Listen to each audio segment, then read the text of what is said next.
В эфире новости экономики на Якутия-24, в студии Марьяна Кутукова. Премьер-министр России Дмитрий Медведев подписал постановление, устанавливающее допустимую долю иностранных работников в России. Соответствующий документ опубликован на сайте Кабмина.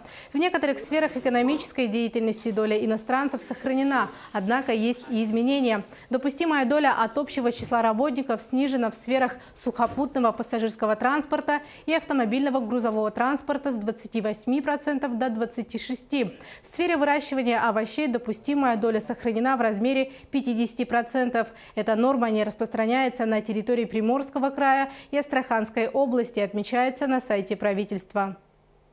Минкомсвязь предложила установить субсидии для льготных кредитов российским IT-компаниям на уровне 50% от рыночной банковской ставки. Об этом заявил замглавы министерства Евгений Кисляков.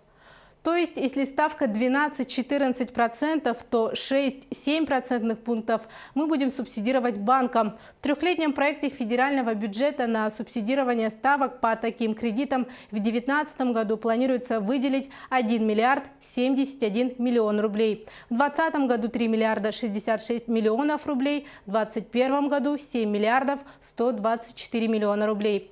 Благодаря этому IT-компании смогут за 3 года взять кредитов на 146 миллиардов рублей, сообщил Кисляков.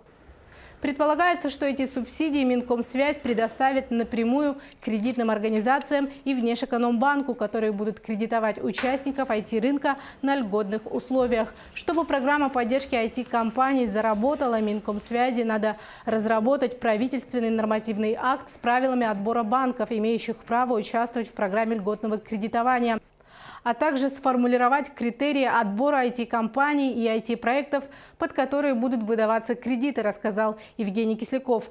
Он добавил, что нормативный акт должен быть принят уже в первом квартале следующего года. Минздрав поддержал введение налога на колбасные изделия. Об этом сообщает газета «Известия». Правительственные эксперты предлагают направить полученные от взимания акциза средства на удешевление продуктов здорового питания. Согласно расчетам исследователей, красное мясо в России должно вырасти в цене на 15%, а мясопродукты на 130%. Такие меры помогут предотвратить 36 тысяч смертей ежегодно в нашей стране, считают ученые. В случае введения нового акциза килограмм докторской колбасы подорожает в среднем на 160 рублей, посчитали «Известия». В Якутии заработают промышленные технопарки. Работы по их созданию, возможно, начнутся со следующего года. Об этом по итогам заседания правительства республики сообщил первый заместитель министра промышленности и геологии Антон Рыбкин. На заседании Кабинет министров рассмотрел и одобрил проект республиканского закона о внесении изменений в закон о промышленной политике республики. В ближайшее время законопроект будет внесен на рассмотрение Госсобрания Илтумен.